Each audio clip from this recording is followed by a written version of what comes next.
دوستان عزیزم درود و مهر. امروز آموزش عدسی پاکستانی رو داریم که مزهش اصلا شبیه هیچ عدسی نیست. آخرش میفهمی که چرا اینقدر خاصه.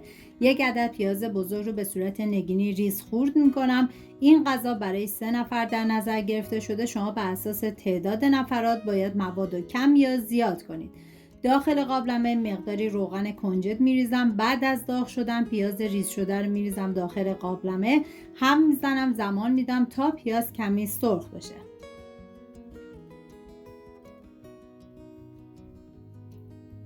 دو حب سیر رو له میکنم و به پیاز اضافه میکنم. من اندازه ها رو هم در طول ویدیو میگم هم داخل دیسکریپشن نوشتم.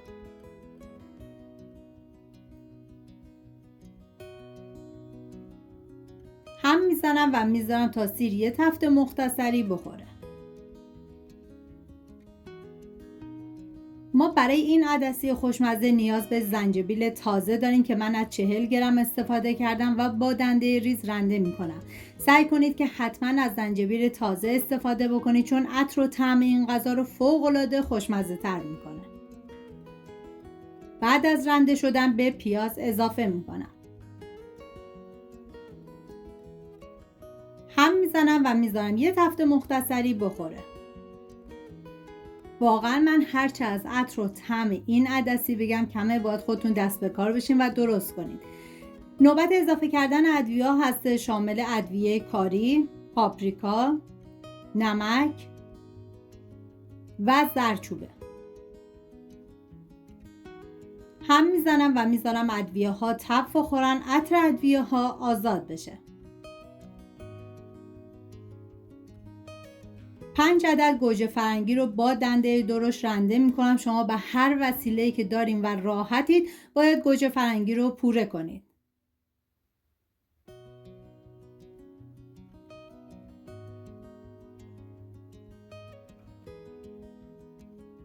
و 1 عدد فلفل رو من ریز میکنم. شما حتی میتونید از تعداد فلفل بیشتری هم استفاده بکنید که این دیگه کاملا سلیقه‌ایه.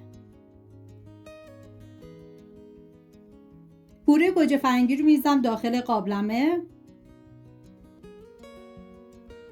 و فلفل. زمانی که پوره رو اضافه کردید باید هم بزنید و بذارید به مدت 2 دقیقه کاملا تف بخوره و آب اضافه گوجه کاملا کشیده بشه.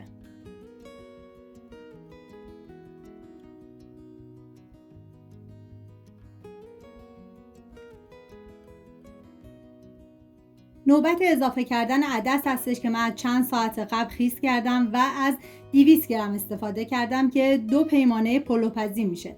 میریزم داخل قابلمه، هم میزنم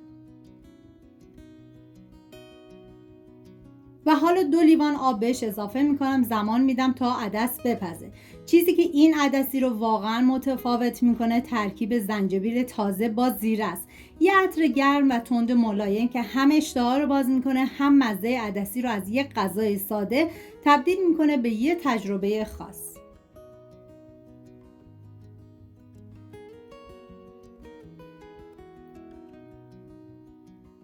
بعد از اینکه عدس کاملا پخته شد 10 دقیقه آخر 3 قاشق غذاخوری جعفری تازه رو ریز کنید و به عدسی اضافه کنید.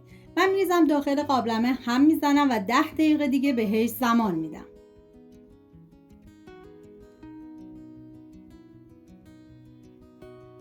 توی این فاصله داخل تابه مقداری روغن میریزم و بعد از داغ شدن 2 حب سیر رو بهش اضافه میکنم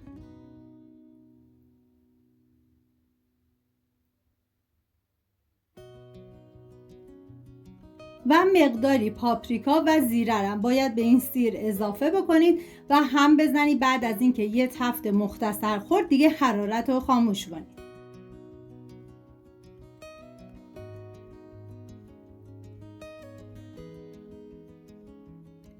و حالا این مواد رو به عدسی اضافه میکنم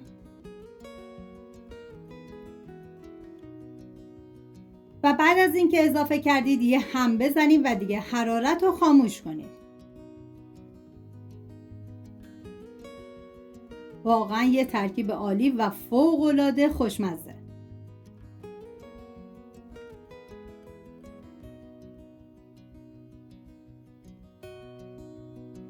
گاهی یه غذای ساده با یه ادویه درست تبدیل میشه به یه خاطره خوش‌طعم. این عدسی دقیقاً همونه. امیدوارم درست کنی و در کنار خانواده از خوردنش لذت ببرید. سپاس از همراهی همیشگیتون. تا درودی دیگر، بدرود.